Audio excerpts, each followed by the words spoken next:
Spoštovani gledalci, lepo pozdravljeni. V tokratni oddaji Dober dan, dobri ljudje pa bomo govorili o varstvu pred nesrečami, o zaščiti in reševanju.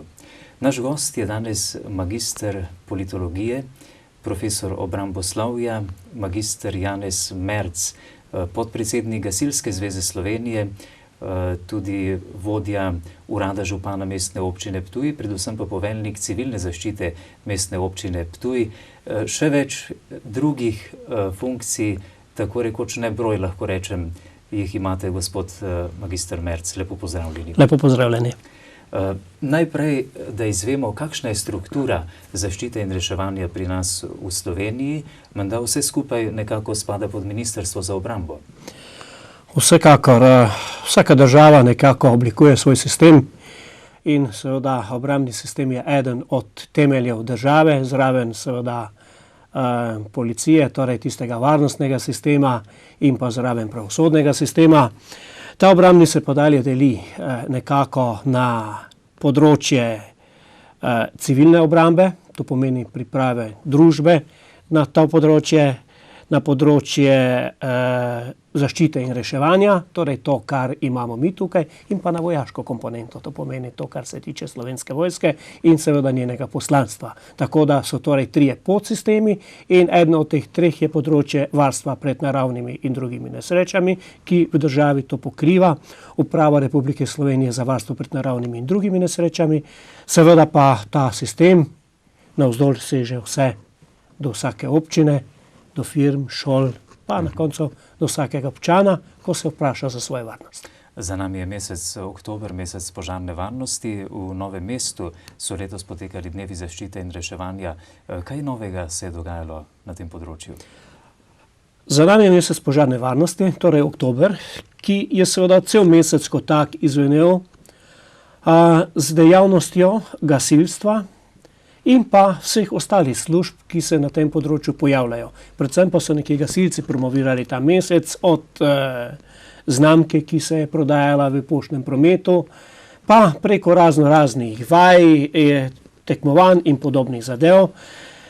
Na koncu koncev pa je tudi Uprava Republike Slovenije za zaščito in reševanje tukaj dodala te dneve zaščite in reševanja, ki so trajali 3 dni v Novem mestu, in kjer so se seveda predstavile vse službe, ki so vključene v sistem zaščite in reševanja.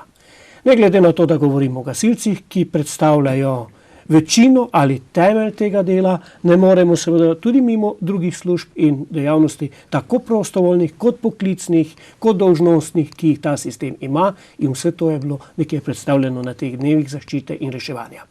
Kot podpredsednik Gasilske zveze Slovenije nam lahko poveste, na kak način Gasilska zveza Slovenije koordinira delo po področnih gasilskih zvezah, kajti po novem imamo zelo veliko gasilskih zvez v Sloveniji, ne?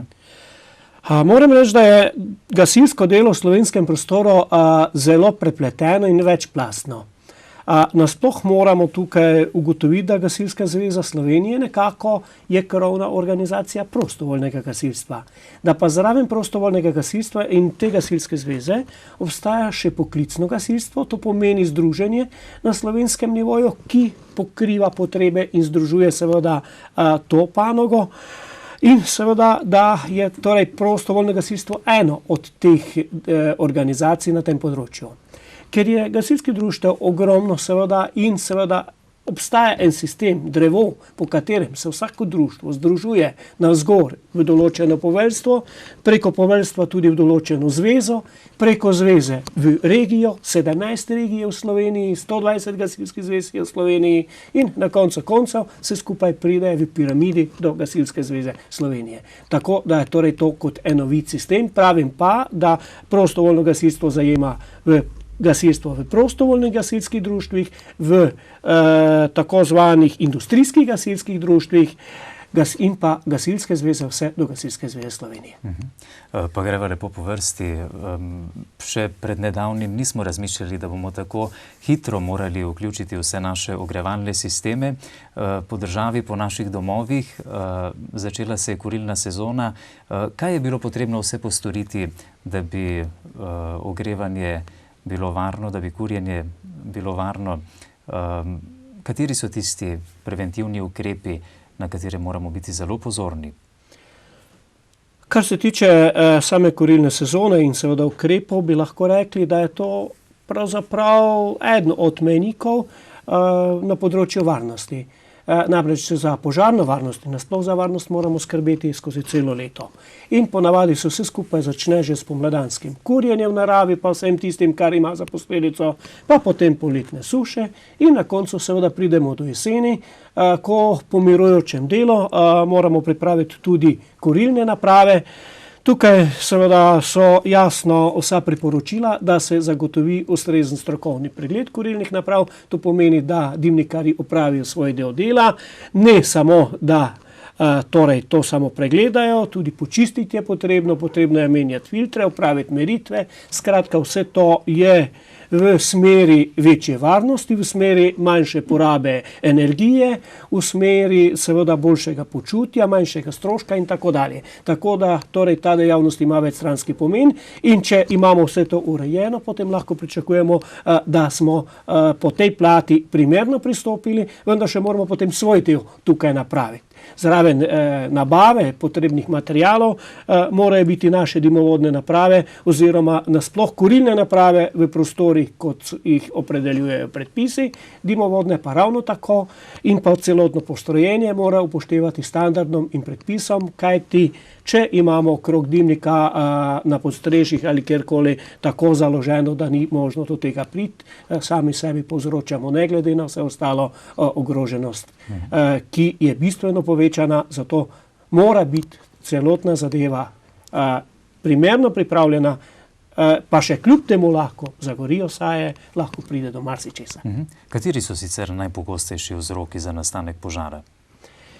Najpogostejši vzroki za nastanek požarov, zdaj seveda, če vežemo to na gospodinjstvo recimo, potem prihajamo do vseh opravil v kuhinji. Največkrat so zadeve vezane seveda na to, da gospodinje delajo več stvari in vmes na kakšno pozabijo in če pozabiš pri štedilniku na kaj, so posledice lahko hujše. Imamo celo primere, ko marsikdo bolj oddaljen iz oddaljenih krajev tudi odide v trgovino vmes in še kam se zaklepeta in podobno in posledice so temu primerne. Tako da največ torej v gospodinjskih požarih je vezano na kuhanje in zmanjšane pozornosti za celotno delo, na vžig kuhinjske mape in podobne zadeve. Seveda potem v temu sledijo še recimo samovžigi saj in podobne stvari. Kako naj odreagiramo, če opazimo požar? Denimo v stanovanju najprej, pa potem v naravi. Ko opazimo požar ali pa dejal bi bilo kakšno nesrečo, moramo naše aktivnosti usmeriti v dve smeri. Najprej, kako bomo zagotovili pomoč, če je ta potrebna, in če ta pomoč ni potrebna, kako bomo sami uredili z nevarnostjo. Če seveda vse skupaj je odvisno, v kakšni fazi neke nesreče se mi znajdemo ali jo opazimo. Obstajajo primeri, ko je gorelo tudi nekaj ur in se kadilo in šele v 5. etaži so ljudje ugotovili, da je prišel dim iz kleti, vsi, ki so pa hodili mimo kletnih prostorov, pa jih to ni zanimalo. Tako da res je zelo pomembno, da vsako zadevo odkrijemo pravočasno, od tega so potem odvisni ukrepi. Vsekakor moramo zagotoviti najprej, torej, če je potrebna gasilska pomoč, da čim prej pokličemo 112 in sporočimo vse podatke, ki so potrebni, kdo kliče, za katero lokacijo kliče, seveda kaj se dogaja, kaj se rabi, če kaj posebnega, torej če gre za poškodovanje, če gre za karkoli posebnega, skratka vse osnovne informacije moramo podati, sami pa takoj začeti z aktivnostmi. Kajti, ko smo poklicali, smo samo prenesli odgovornost na nekoga drugega in na drug čas. To pa za marsikatero nesrečo ni dovolj. In od vseh občanov, državljanov se pričakuje, da se aktivno vključijo tudi v aktivnosti do prihoda gasilcev. To pomeni, ta čas je zelo ključen za tistega, ki krvavi, lahko izkrvavi, za tistega, ki ima določene poškodbe, lahko pride do šoka, lahko pride do bilo česa. Če nismo pravočasno pogasili in so gasilci prišli seveda čez 10, čez 5 minut ali kar so ti časi in te zadeve, je to novo stanje, toliko časa kasneje. To pa pomeni toliko več škode in na koncu koncev toliko hujše posledice. Tako da tukaj preventivno želimo res opozoriti, dvojno znanje je potrebno. kaj bomo med možnimi rešitvami sami naredili, da bomo naredili kar največ in potem, kako bomo po najkrajši poti prišli do reševalne službe. Varni pred požarom v tretjem življenjskem obdobju ali varno v tretjem življenjskem obdobju je bilo letošnje geslo meseca požarne varnosti. Kako doseči pri ljudeh, verjetno se pri starejših največkrat to zgodi, da bi bili bolj pozorni na preventivo? Moramo ugotoviti, da so določene obrobne generacije bistveno bolj okorne, bolj občutljive. Tudi starejši si kuhajo, tudi starejši pravzaprav želijo svojo kondicijo urediti marsikaj. Hkrati pa obstaja seveda kar nekaj težavic, ki so povezane od pozabljivosti, pa vse do tega, da so naše ukrepnosti, naši gibi in vse ostale zadeve pri starejših seveda vedno bolj zmanjšane in posledično temu, tudi če nekaj rešujemo in počnemo, imamo več možnosti, da se nam kaj zgodi. Skratka, torej ta generacija pravimo, da je zelo občutljiva iz tega vidika, ker se ukvarja z vsemi običajnimi dejavnostmi, ki jih tudi ostali počnemo, so doma, so z otroci, so z mlajšimi in seveda v tistih trenutkih, ko do česa pride, je mogoče samo eno dejanje med premnogimi v tistem trenutku pravilno. In res fleksibilno razmišljanje, fleksibilno ukrepanje in vse ostalo je problematika, kjer želimo ljudi osvestiti, da zmorejo po vsaki nesreči napraviti naslednji pozitiven korak, kajti mnogi delajo potem napačne korake. Ali tudi domača prostovoljna gasilska društva pomagajo pri osveščanju? Prostovoljna gasilska društva se zelo trudijo, da bi prišla do občanov, da bi prišla do učencev v šolah, da bi prišla do zainteresirane javnosti. Seveda pa je rezultat tega vedno odvisen od tega, na kakšno polje sejemo. Če sejemo tam, kjer je dobro pognojeno, to pomeni, kjer je velik interes, kjer se vpija to znanje in kjer se ne samo, da se vpija, kjer se išče rešitve, kjer se kreativno pristopa do vsega tega, potem je rezultat lahko popoln. Čeprav, ko do požara ne pride, torej, ko smo varni, mi to ne znamo ceniti.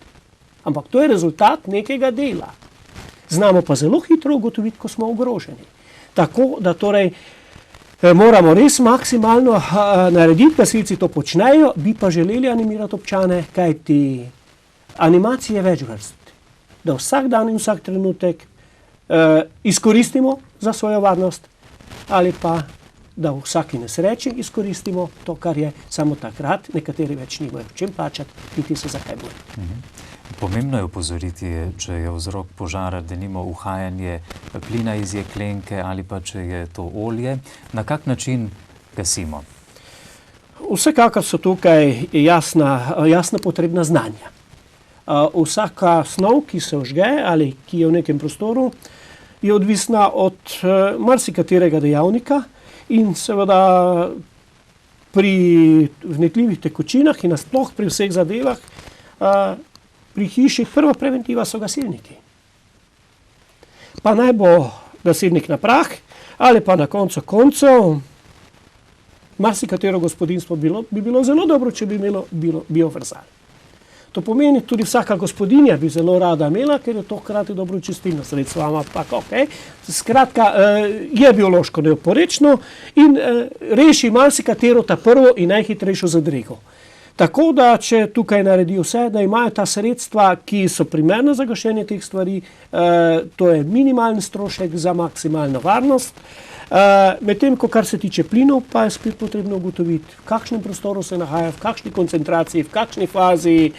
Marsikaj je potrebno ugotoviti, ali se jeklenka zapira, odpira oziroma odnaša, se zrači, ali se seveda uporabijo tudi kakšna gasilna sredstva in tako naprej. Izbor ukrepov je odvisen od mnogo dejavnikov, ki se skombinirajo na nekem trenutku in ni možno enoznačno seveda povedati, kaj je najboljša rešitev. Globalne rešitve, seveda tudi gasilci imajo osnovna znanja, s čem se kaj gasi in rešuje. vendar vsaka nesreča je splet svojih dogodkov in jih je potrebno temeljito oceniti. Gasilniki ali gasilni aparati se dajo namestiti tudi v stanovanju, poleg drugih naprav, ki jih lahko še namestimo v stanovanju, ki nas tudi opozorijo na požar.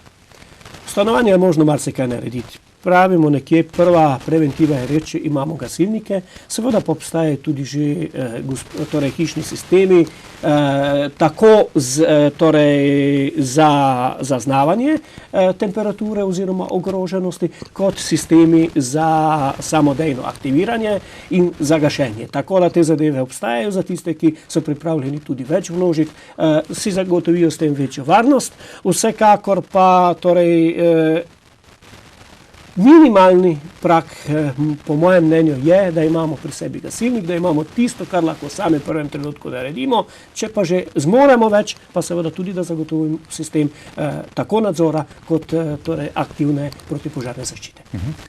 Poleg gasilnega aparata ali gasilnika, kot ste dejali, katere predmete še lahko uporabimo v kuhinji v primeru požara?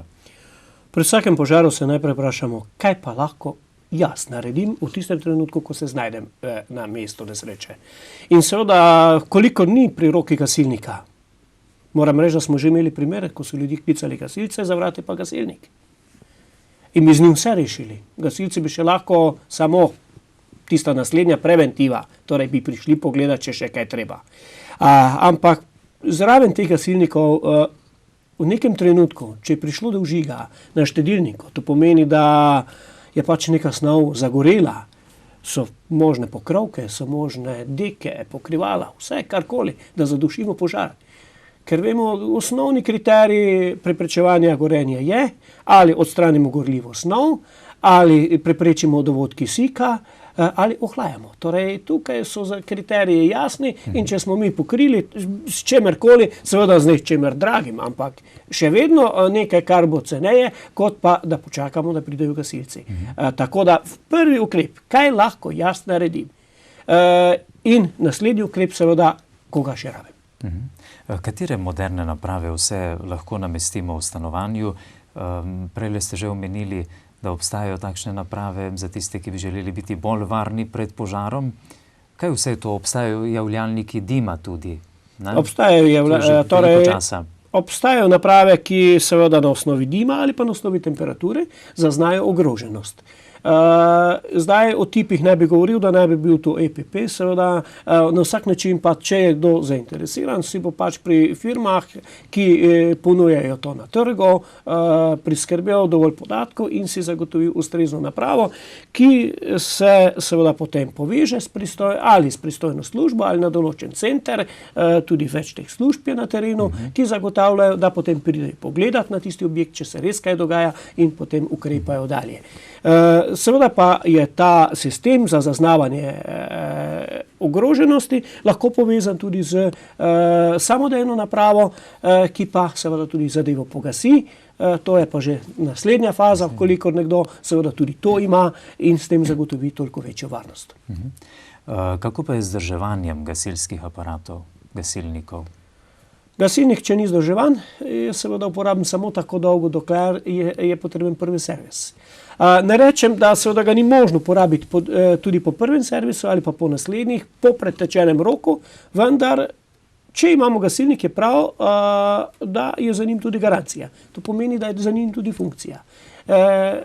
Večji, kot bodo odmiki od predpisanih servisov, ki so na nekaj let, seveda večja so tveganja, da pričakujemo in upamo na neko varnost, ki pa je lažno upanje, ker za to nismo zagotovili pogojev.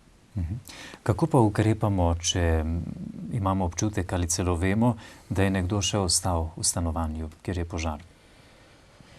To je zdaj seveda odvisno od ocene mikrolokacije. Oceniti je potrebno marsikaj, ali lahko mi kaj ukrepamo, ali so zagotovljeni pogoji in da je varno, da lahko mi sploh še kaj naredimo, ali bo potrebno počakati torej službo, poklicati gasilce in bodo ti ukrepali, ker zaradi dima, torej rabijo potem že tudi jeklenke plinske in ustrezno zaščitno oblačilo in podobno, da bojo se približali kritični točki, kjer se pričakuje, da je nekdo.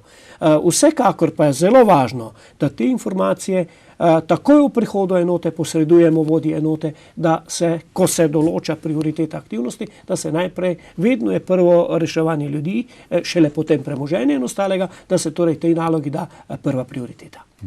Pri nas v Sloveniji imamo sistem razglašanja velike požarne ogroženosti v naravi. Ko se zgodi požar v naravi, največkrat, ko ni dežja, je verjetno največja požarna nevarnost tudi v naravi. Kaj pa takrat?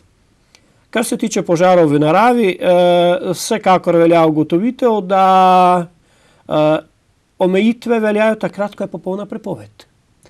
Na področju Primorske obstaja seveda obveznost, da morajo imeti načrte in obstaja pravzaprav izdelan sistem, medtem ko v ostalem delu Slovenije ni nekih izrecnih prepovedi, razen odloki, ki urejajo ravnanje s komunalnimi odpadki in seveda ravnanje pristojnih lokalnih redarjev in inšpekcij lahko ima svoje posledice, medtem ko drugi prepovedi ni. Generalno pa velja prepoved za vse, takrat, ko Uprava Republike Slovenije razglasi določeno ogroženost. In če velja prepoved, potem ni nobenega kurjenja v naravi, torej tudi gasilske službe in vse ostalo ne morejo nekomu pomagati.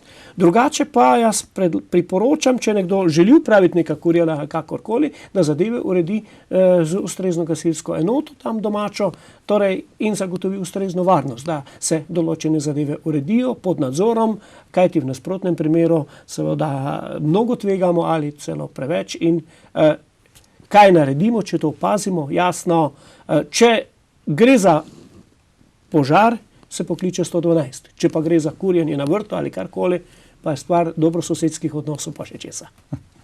Gospod magister Janez Merc, danes morajo člani gasilskih, prostovoljnih gasilskih društev, gasilci vse bolj biti univerzalni reševalci. Ste mi povedali pred oddajo, da pravzaprav še pred leti je bilo 80% reševanja požarov strani gasilcev, danes se pa je to razmerje zelo prevesilo in gasilci morajo biti in ukrepati pravzaprav v različnih nesrečah. Ja, gasilci so vedno manj gasilci v smislu gašenja požarov in vedno več izvajajo naloge na področju zaščite in reševanja. Tukaj pa prihaja seveda v sklop prometnih nesreč, prihaja sklop raznih tehničnih delovnih nesreč, prihaja mnogo raznih pojavov, od muc na strehi do podivjanih psov, do podivjanih domačih živali, do padcev živali v kanal, v studenec, do nasilnega vstopa seveda v stanovanje, če se ugotavlja, da bi bilo karkoli. Skratka, mnogo je raznih stanj, kjer seveda ne gre za gašenje, ampak gre za tehnično reševalna in druga dela, ki so ravno tako zahtevna ali še bolj, kajti če gremo med tiste bolj zahtevne stvari, gasilci postopno nekateri tudi prevzemajo naloge reševanja na vodi, da ne rečem, da se nekateri želijo pridobiti naloge reševanja iz vode, to pomeni tudi potapljaško in še kakšno dejavnost. To pa za sabo nosi ustrezno usposabljanje, ustrezne zdravstvene preglede, ustrezno zavarovanje, vključno z zavarovanjem odgovornosti. Kajti v teh primerih so pa že tudi tveganja za te službe zelo velika. Kako poteka usposabljanje gasilcev danes? Usposabljanje gasilcev poteka na večjih nivojih, nekje pa je razdeljeno na tisto temeljno, s katerim gasilci pridobijo osnovne čine, in pa na dopolnilno, pri katerem dobijo določena specialna znanja. Čine pridobijo od gasilca pa do vodja skupine, enote ali enot, pa do člana višjih poveljstev in tako dalje. Medtem ko specialnosti so pa seveda vezane na uporabnika dihalnih naprav ali vzdrževalca, tehničnega reševalca, pa seveda pravim tudi do potapljačev, do voznika motornega čolna, do raznih drugih specialnosti. Mnogo jih je, v glavnem obstajajo tudi normativi in merila, po katerih je nekje opredeljeno, koliko določenih ključnih specialnosti bi naj društva imela. To je nekje tisti osnovni standard. če pa kdo uspe zagotoviti to in še kaj več, je pa toliko bolj varen. Po zimi je manj verjetnosti kot poleti, ko so visoke zunanje temperature, da bi se nam lahko vžgal tudi osebni avtomobil. Kako ukrepati takrat in kaj moramo imeti v avtomobilu pripravljenega, če pride do požara? Kot pri hiši. Avtomobil je seveda, če imamo gasilnik, je tisto ta prvo sredstvo, s katerim se mora ukrepati in se najlažje ukrepa, kajti v vsakem naslednjem primeru se pokliče seveda gasilce, ki bodo najbližji. Hkrati pa poizkusimo, koliko nimamo lastnih gasilnih sredstev, tudi v prometu, na cesti, kjerkoli, pridobiti od slučajno mimoidočih in tako dalje ustrezna gasilna sredstva, ker prej sem že dejal, ko pokličemo gasilce, prenesemo odgovornost in to časovno in seveda na drugo osebo. Do prihoda teh je lahko predolg čas in lahko se zgodi, da ti že več nimajo kaj početi in seveda zato ne smemo odnehati. Torej, gasilski aparat v avtomobilu je skoraj nujna stvar. To je prva poteza, če imamo za avto, ne vem, zakaj še ne bi imeli za gasilnik. Koliko je varen gasilski aparat v avtomobilu? Ja, je lahko tudi nevaren? Je lahko nevaren, seveda vemo, da mora biti gasilski aparat na ustreznem mestu. Ne moramo ga imeti nekje na izpostavljenih mestih, kjer bi prišlo do pregrevanja preko stekel ali pa na mestih, kjer bi lahko zaradi notranjega segrevanja prišlo do česarkoli. V glavnem mora biti na ustreznem mestu, kjer je dovolj varno in kjer je dovolj pri roki. Tako da lahko v vsakem trenutku seveda pridemo do njega in ga tudi uporabimo. Ko so težave s plinom, denimo, ko prihaja do uhajanja plina, ali zmeraj prihaja tudi do velikih eksplozij, kot smo lahko bili priča v zadnjih letih, denimo tudi v Sloveniji, da so se stanovanjske zgradbe, denimo, razstrelile, razpadle? Pri sami uporabi plina je zdaj lahko več razlogov, seveda, zakaj prihaja do nesreč. Lahko je vzrok napaka, malomarnost ali karkoli, lahko je pa vzrok seveda določena igra. Obstajajo primeri, kjer so si tudi zakonski partnerji, ki se ločujejo ali ki si kakorkoli želijo tako in drugače škodovati, odločili, da bojo pač odigrali določeno igro in v tej igri pač koristijo plin kot sredstvo, s katerim naredijo ne samo razdejanje, tudi kakšne druge posledice in ta igra je zelo nevarna. Kar se tiče same nevarnosti plina in velikosti eksplozije, je vse skupaj odvisno, kdaj smo se znašli na mestu nesreče. Če smo se znašli v pravem času, se zadeva prezrači, samo moramo paziti, da ne povzročimo vira vžiga, pa smo problem rešili.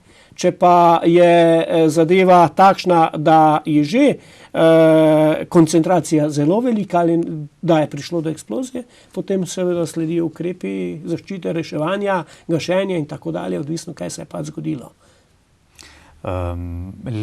Geografska lega naše prelepe domovine Slovenije ima posebno lego, tudi veliko naravnih lepot, po drugi strani pa smo tudi zelo ogroženi z naravnimi nesrečami, v zadnjem času, v zadnjih letih tudi z hudimi neurji, plazovi, poplavami in tako naprej. Kot poveljnik civilne zaščite boste nam lahko povedali, kako se ukrepa v takih primerih, kako vi, vaši sodelavci, kako ste organizirani in tudi za nas, državljane, kaj je potrebno vedeti za nas, kako moramo biti pripravljeni na vse to, kar prihaja nad nas, da tako rečem. Ja, moram reči, da v slovenskem prostoru je možno veliko nesreč, hkrati pa je seznam, torej vrsta teh nesreč zelo raznovrstna, pa tudi dinamika je lahko zelo različna. To pomeni, če je za nami huda ura, ne pomeni, da naslednji ura ali naslednji dan, da je ne bo. Da smo popolnoma varni. Seveda, če tako ocenjujemo zadevo, lahko nasploh ugotovimo, da so nesreče sopotnik našega življenja. Preprosto, človeštvo je se s tem nastajalo, zorelo, raslo, preživelo, nekatero pa tudi ne. In posledično temu je seveda potrebno odreagirati. Zdaj, katere nesreče na našem koncu tukaj torej so najbolj prisotne, lahko ugotavljamo, da seveda tiste, ki so krajevno in časovno najbližje, ki so nam tudi psihično najdalj segle. In če gremo tukaj, lahko ugotovimo ta zadnja neurja. Posledica teh neurij so seveda tudi plazovi in še kaj. Zdaj, kar se tiče samih neurij, ne glede na to, da huda ura pride in bo, in orkani, ki smo jih nekoč poslušali in slišali za njih samo v Srednji Ameriki ali pa Južni Ameriki, bodo tudi tukaj stalnica. Klimatske spremembe bodo določene zadeve potegnile za seboj in na to se bo pač potrebno pripraviti. Ravno tako, kar se tiče plazov, jaz moram reči, da pri vseh plazovih, ki so klasičnega nastanka, je 99% krivde na človeku. Moje mnenje je, da če je nek objekt ogrožen, se vedno vprašam, zakaj je ogrožen. Kaj ta objekt tam išče, ali je tu odpovedala prva preventiva in kakšna je zgodovina posegov v tisto okolje. In ta zgodovina mi mnogokrat pokaže na vrsto pomanjkljivosti, ki se je zgodilo v toku do ta zadnjega dogodka, voda je pa samo dodala ali presegla tisto, kjer smo dodajali napake. Moram reči, da plazovi, ki so po čistim naravnim dejavnikom, so samo pri otrganem oblaku. Tam ni človeškega dejavnika, tam lahko sleče vsak hrib, vsak pašnik, vsak sadovnjak, vsak gost, medtem ko pri večini ostalih plazov je človeški dejavnik ključni in če je to ključno, potem je tudi preventiva tukaj ključna. Kar se pa tiče neurja in objektov, pa ravno tako, če je sosedova hiša popolnoma ali skoraj cela, moja pa razkosana, potem moramo dalje ugotavljati na mikrolokaciji vse dejavnike, ki so vplivali na to, da so eni objekti bolj ohranjeni in preživeli z manj posledicami, drugi pa so bolj prizadeti, ne glede na dejstvo, da je bilo neurje izredno, ker pač to je bilo in bo. Vendar posledice niso nikoli enake in zaradi tega nekako vedno damo neke zaključke, ki jih želimo približati ljudem. Zdaj, če se nam to dopade ali ne, nekako je tako. Kar se tiče plazov in poplav, se človek v večjem delu sam kriv, da se najde na lokaciji, kajti če je poplavno in je plavalo pred 20 ali 50 leti, pa je zdaj regulacija ali karkoli, pogostost poplav zmanjšala, s tem nevarnosti ni izločila. Samo pogostost poplav je zmanjšana. Teren je še vedno potencialno ogrožen in možnost poplav še vedno obstaja. Spravi, tam ne bi smeli graditi. Po mojem mnenju, če nekdo želi biti varen, tam ne more graditi. To je definitivno. In prva preventiva je, da objekt ni na poplavnem področju. Če smo to preventivo zanemarili, sledijo naslednji ukrepi, kaj bomo naredili, da naša hiša ne bo pod nivojem okolice. To pomeni, ali da jo dvignemo, da ni kleti, da imamo sistem za prečrpavanje vode in tak naprej. To pomeni, to so pa potem naslednji ukrepi, ki si jih potem moramo urediti, če smo se pač odločili, da bomo živeli na terenu, ki tega ne dovoljuje, kajti to je boj z naravo. In boj z naravo ima svojo ceno in takšno je pač to stanje. Kar se pa tiče neurja, seveda je malo manj odvisno od človeškega dejavnika, kajti vrtinci se pa res lahko zgodijo marsikje, vendar spet prihajamo do nekih ugotovitev. Najhujši vrtinci so smeri jug-zahod, sever-vzhod. In če vemo to dejstvo in če poznamo vse človeške posege v naravi, kjer smo odstranili vegetacijo, cestah, potokih, njivah in še kje, da smo povečali zračne vrtince, potem vemo, da postavljamo torej na avtocesti zračnega vrtinca naše hiše. In če še jo lepo obrnemo, tako da ima jugozahodno lepo lego, popolnoma odprto, še po možnosti lepo teraso, še po možnosti seveda dobro streho, kar je seveda zelo, moram reči, reprezentančno, kar je za naše uživanje in počutje. Imamo vse možnosti, da nam je imamo pa najlepše možnosti, da ta terasa ne bo več imela strehe. Tako da tukaj nekje zaključki, ki smo jih na Ptujskem potegnili, iz vsega tega kažejo, da na to, kako smo varni, vpliva oblika, torej smer postavljene hiše, vpliva velikost kapi, vpliva vrsta strehe, vrsta kritine, vpliva seveda jasno tudi ureditev okolice in še kaj. O vsaki tej zadevi bi pa lahko spet navajali mnogo dejavnikov, kajti šele, če smo hišo obrnili tako, da je nismo direktno odprli v smeri neurja in da nismo dali vetru ključnih površini, kjer bo tako vzgonski kot direktni veter odnašal strešni del, potem smo zagotovili osnovno varnost. Če smo pa hišo popolnoma odprli, smo se pač predali temu in samo upamo lahko, da ne bo najhujše. Dobro, na poplave, denimo, smo se lahko pripravili na tak način, da pač nismo gradili na poplavnem območju. Kaj pa tisti, ki so pred 30 leti, denimo, zgradili hišo, pa je danes ogrožena njihova streha, ostrešje, strešna konstrukcija? Kaj naj sedaj naredijo v teh situacijah? Kajti sedaj smo imeli letos v okolici Ptuja, pa tudi druge po Sloveniji, da je odnašalo cela ostrešja, celo poškodovalo zidove hiš, predvsem na podstrešju. Kako sedaj ukrepati? Ja, tukaj je zelo zanimivo vprašanje, moram reči. Zanimivo zato, ker strehe ne delamo vsak dan, zato seveda moramo takrat, ko se za to odločimo, prevzeti toliko več odgovornosti in večji riziko. Kaj lahko naredimo v tem trenutku? Največ, kar lahko naredimo, je zavarovanje objekta. To pomeni zavarovanje objekta pri zavarovalnici, po možnosti na novo vrednost. Vsaj ta element nam nekje daje to možnost, da takrat, ko bomo rabili sredstva in če do tega pride, da imamo upanje in možnost, da pridemo do ustreznih virov.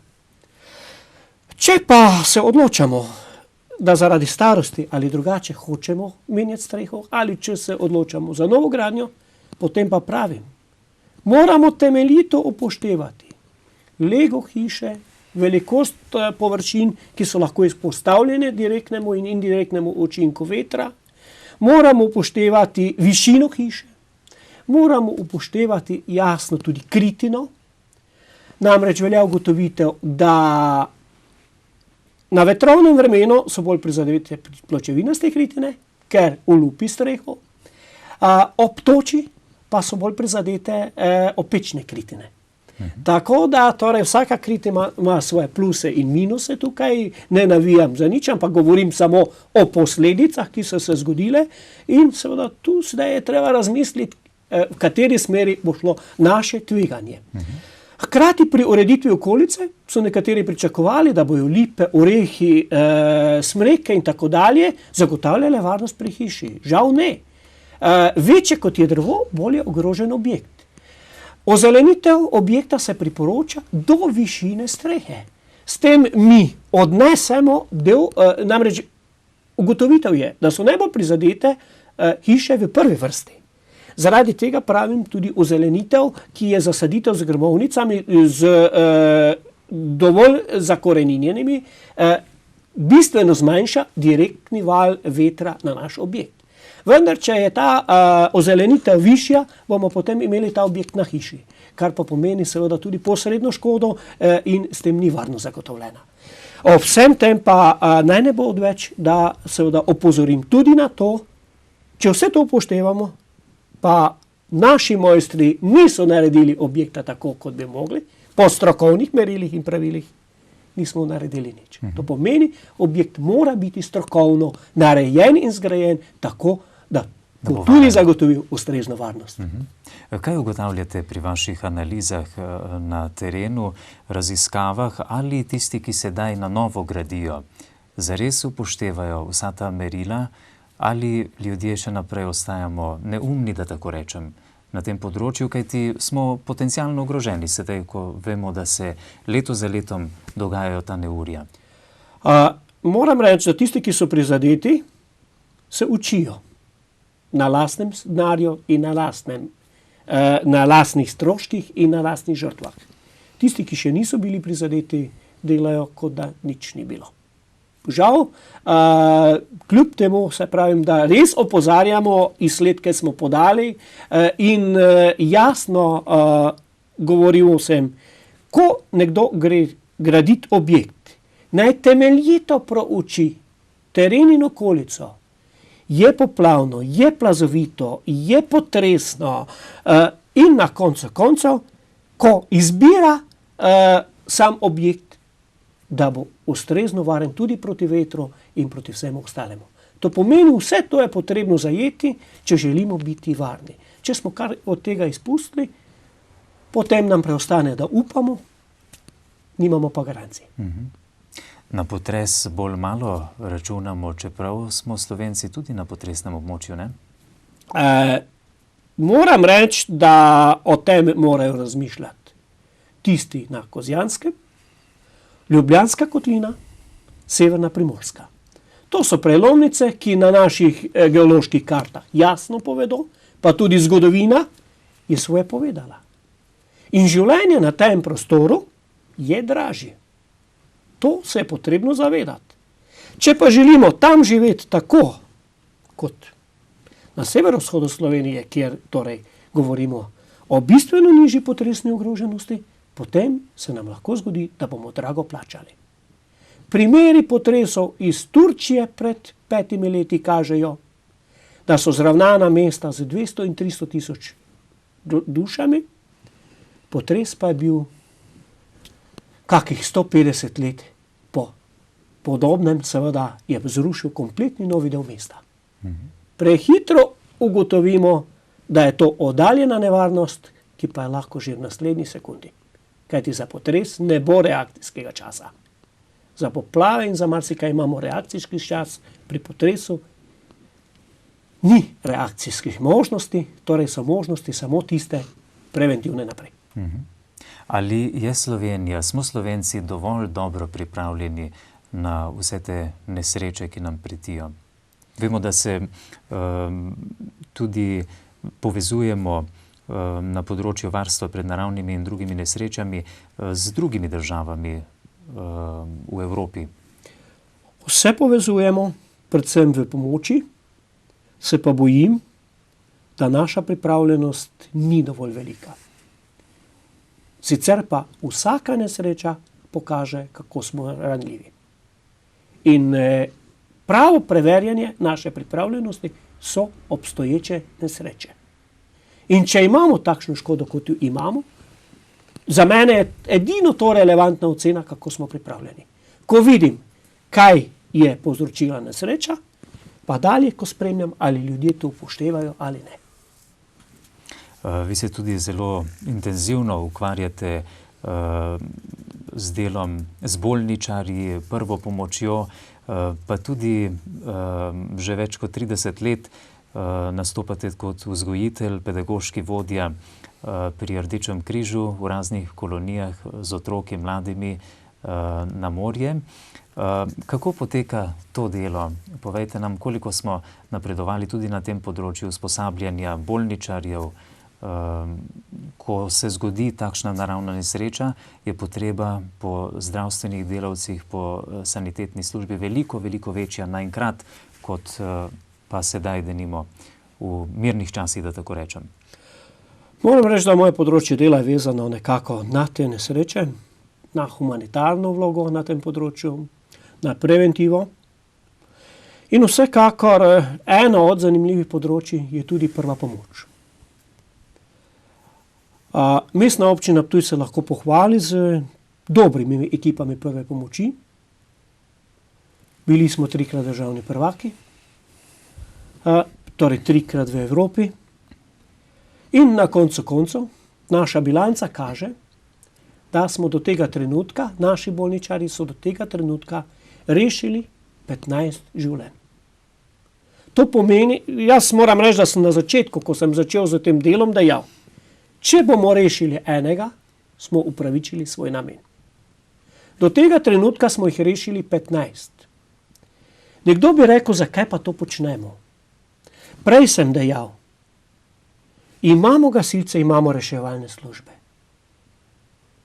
Vse to je lahko najboljše. Ampak za punco pri Trojanah, ki je imela bonbon v grlu in se dušila, najboljša reševalna služba ne more nič pomeniti, kajti takrat, ko bo prišla, še lahko pripelje samo krsto. In tukaj govorim o pomenu bolničarjev, kajti to delo je potrebno napraviti takoj. Reševalna služba bo kasneje. In takoj smo, pravim, 15. do tega trenutka rešili življenje. Nekateri so žal umrli, ker so bile, torej bi še jih lahko bilo več, ampak posledice nesreče so bile takšne, da je bila pomoč, ne glede na voljo in vse ostalo, nemogoča. In mislim, da ni večje vrednote, kot prinesti življenje. Umira se pa danes največ na cestah in na raznih delovnih in drugih nezgodah. Tako da tukaj, v tem trenutku in v najbolj živem delu, smo opravili to delo. Kar se pa tiče področja dela v koloniji in pa z mladino, kot pedagoški delavec, ne nazadnje 70 let učil, mi je nekje ta vez nastala že v času študija, preko 30 let se ukvarjam z tem delom, bi dejal zadnja leta ali desetletje bolj kot pedagoški vodja pri Rdečem križu Maribor v Punatu. Moram reči, da naše izmene so prijetne, doživete, lahko rečem odlične, ne glede na dogodke, o katerih se je pač poleti poročalo. Je pa tako, delo v izmeni je odvisno od materiala, ki ga imaš. Ta material so otroci, ki so vzgojeni, ali pa tudi takšni, kot jih dobimo iz vseh vetrov, in ta material so vzgojitelji. Tako in drugače predani in pripravljeni. In če vsi naredimo maksimalno, da se problemi rešijo, vsekakor do njih ne pride, ne rečem pa, da se včasih kakšne stvari poklopijo in da je potrebno tudi z bolj javnimi ali bolj značajnimi potezami. Sicer je pa delo na vzgojnem in pedagoškem področju tako občutljivo, da lahko samo ena domišljija nekega otroka ali pa ena kriva poteza, ki je samo ena, medtem ko jih tisoče gre uspešno in zadovoljno, pa nihče o njih ne piše in ne reče. Ostanejo samo lepi spomini in občutki na tiste lepe čase in na tista doživetja. Pravim pa, da en dogodek žal včasih izniči trude, tisoče ur, tisoče dobrodelnih aktivnosti, kajti ti vzgojitelji in ti, ki delajo praktično, se razdajajo 24 ur na dan in še kasneje, ko pride otrok domov, marsikateri starš hoče vedeti, zakaj je tista modrica, zaradi padca ali kaj se je pač zgodilo, zakaj nekdo nekaj izgubil, zakaj je na mobitelu tak račun in tak naprej. Čeprav pravim, vsaka vzgoja ima svojo ceno in starš, ki ni prej vložil, bo pozneje plačal. Pač takšne so v življenju zadeve in mislim, da seveda zaenkrat, če zelo uspešno upravljamo to delo, je pa seveda vsako takšno delo zelo tvegano. Ste profesor geografije, zgodovine in obramboslovja. Predvsem obramboslovje ste predavali na Srednješolskem centru v Ptuju. Kako ste bili zadovoljni s tem delom? Danes imajo vaši kolegi, pedagogi, učitelji, profesorji z mladimi zelo velike težave in obremenitve. Mnogi celo obupujejo nad njimi. Ali ste vi tudi imeli takšne težave pri delu z mladimi? Moram reči, da je potrebno vsako zadevo postaviti svoj čas. Da v času od 80. do 90. leta, ko sem jaz učil, še seveda je bilo več vzgoje in je bila bolj znosna. Da so se kasneje močno okrepile nekatere druge pravice in izgubile vrednote. V tem trenutku ugotavljam, da preprosto ni vrednot, da mladi nimajo čustev. Internet bi moral biti pod neko dozo, ne pa nadomestilo za starše, nadomestilo za družino, nadomestilo za vse to, kar človeku daje vrednote in dušo. In ta praznina mlade potiska iz družine, ki je za mene edina in ključna odgovorna za razvoj osebnosti. Šola bi morala samo dodajati, oziroma vsi dejavniki socializacije, kasneje bi morali samo dodajati to, kar so starši nastavili. In seveda, če tukaj ne opravijo svoje vloge, da ne rečem včasih, zagovarjajo vsa negativna ravnanja, potem ni pričakovati boljšega rezultata. Žal, moram reči, da je vidna razlika, vendar vzgoja otrok in kasneje vseh odraslih je odvisna od vseh nastavkov, ki so bili v družini. Če ta ni opravila svojega dela, so lahko še kasneje nekateri sicer dodali in opravili, ampak bistveno težje. Če se pa kasneje pojavi kot socializator skupina in po možnosti z lideri, ki imajo seveda čist neke druge cilje in vsebine, potem smo otroka izgubili, izgubili smo državljana, izgubili smo vse, imamo pa strošek in škodo na vseh koncih in žal tega je vedno preveč, pravim, v času, ko bo potrebno temeljito razmisliti, kako do vrednot. Na Filozofski fakulteti v Ljubljani ste opravili tudi vse izpite z področja psihologije. Koliko so pomembni poznavanje teh psiholoških vidikov ravnanja ljudi ob nesrečah, o katerih sva danes govorila? Človek z vsem svojim znanjem, dejanjem vnaša svojo osebnost. Osebnost je vsota različnih kvalitet, predvsem pa določenih čustev. In